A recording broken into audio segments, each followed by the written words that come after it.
Você está ciente de que o número de cristãos evangélicos interessados pelo estudo da patrística é crescente? Você faz parte desta estatística?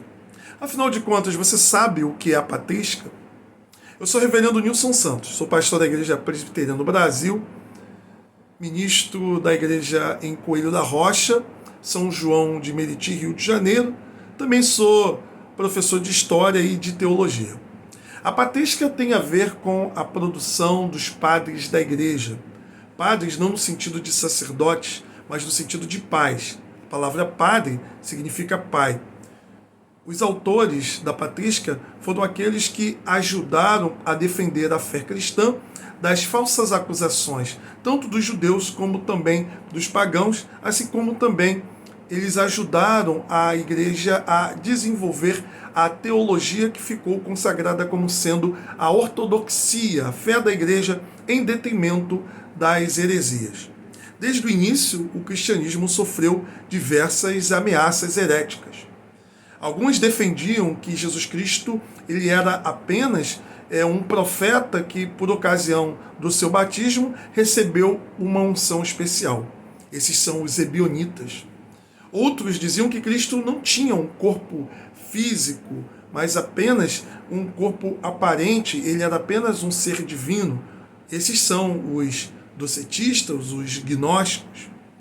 O presbítero Ário defendeu que Cristo ele não tinha a mesma natureza que o Pai, ele foi o primeiro ser criado por Deus e por meio dele todas as coisas foram feitas, mas Cristo não era verdadeiramente Deus. A heresia conhecida como arianismo e tantas outras heresias que a igreja precisou dar respostas, principalmente aquelas que tinham a ver com o modo que, como a natureza humana de Cristo se relacionava com a sua natureza divina. Podemos dizer que a patrística, ela abrange um período pós-apostólico e se estende até o 7º ou 8º século da era cristã. Alguns estudiosos vão dizer que no Ocidente, o último teólogo da patrística é Isidoro de Servilha e no Oriente, João Damasceno. No Ocidente, século VI e no Oriente, século VIII. É claro que essas delimitações elas não são aceitas e defendidas por todos. A patrística ela pode ser dividida, o estudo, em 3 períodos.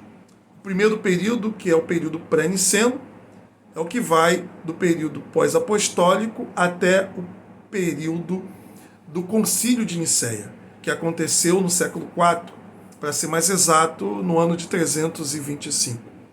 O segundo período abrange o século IV, o período do concílio, até o final do século IV.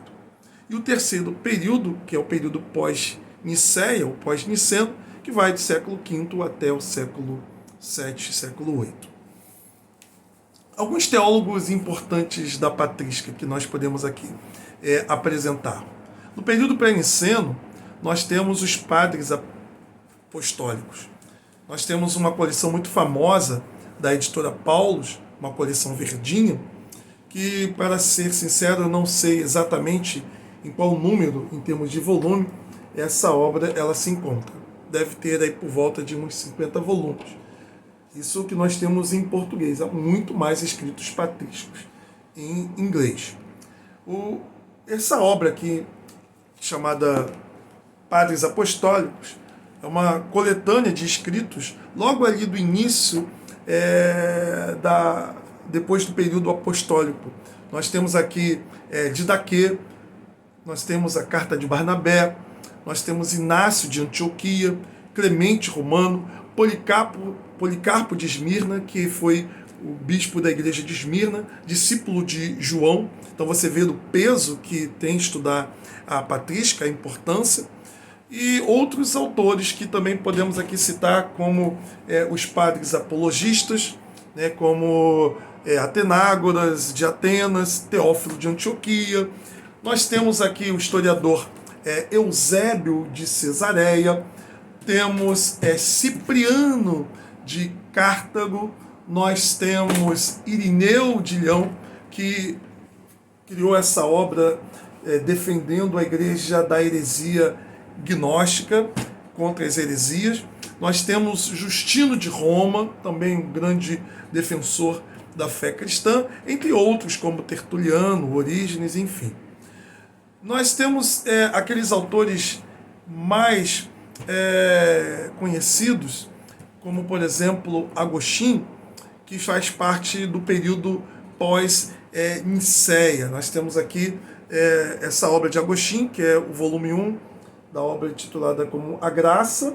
Ele aqui aborda a questão, por exemplo, da natureza e a graça de Cristo, o pecado original. Nós temos aqui também o volume 2, em que ele vai abordar a questão da liberdade, vai falar sobre o dom da perseverança, predestinação. Agostinho ele faz parte assim de escritores pós-Nicéia, assim como João Damasceno, Isidoro de Servilho.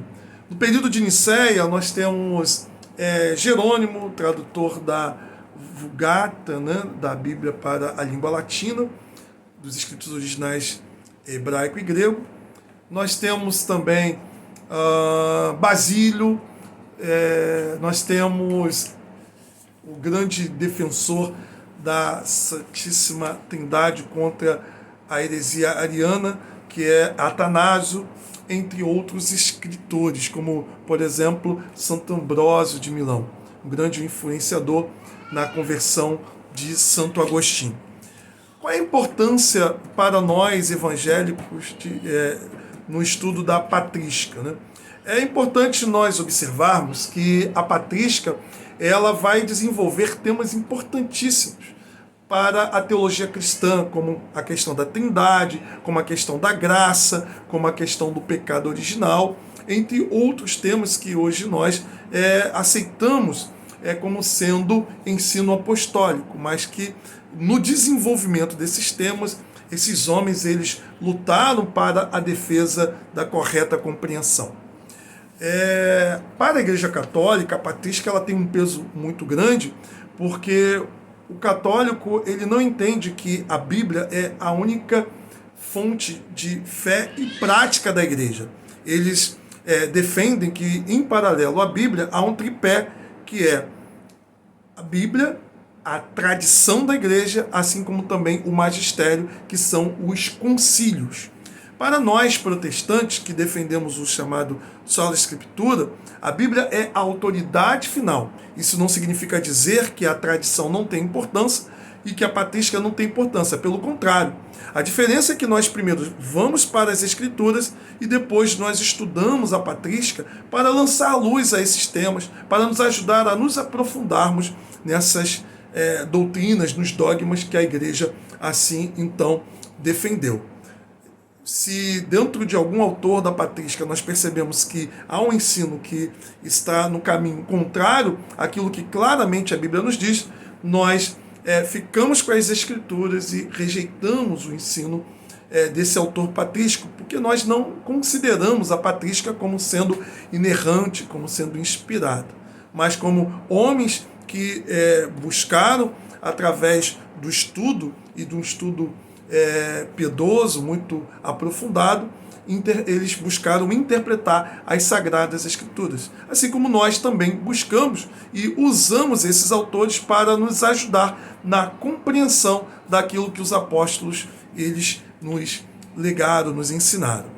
Então, para você que quer de repente estudar a patrística, eu deixo aqui alguns conselhos de alguns livros que você poderá utilizar no início desse estudo.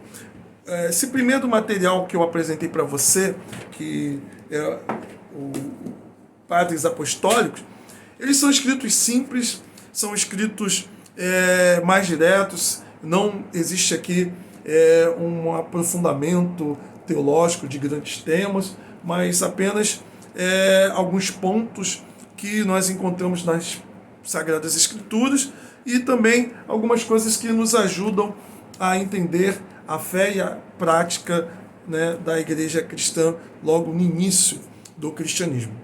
Mas existem outros escritos que são bem mais elaborados, bem mais complexos, como por exemplo de Irineu, que ele vai abordar contra a heresia gnóstica. Eu acho que essa já é uma obra que você precisa estar um pouco mais familiarizado com os escritos patrísticos. Nós temos Santo Agostinho, que nos lança muita luz, principalmente na temática da questão do pecado, da graça. Creio que vale a pena e aconselho você a ler primeiramente as Confissões, que é praticamente um testemunho que Agostinho dá acerca da sua vida, da sua conversão, e você pode depois avançar em alguns escritos de Agostinho, como por exemplo essas duas obras aqui que eu mostrei para vocês. Há uma outra obra importante de Agostinho, que é a Trindade, e também o livro Cidade de Deus. Espero com esse vídeo ter, de alguma maneira, contribuído na informação do que é a patrística, e se você está interessado em estudar um pouco mais a patrística, vale a pena você buscar conhecer aquilo que realmente não é apenas um legado, um patrimônio de uma tradição cristã, mas de todo o cristianismo.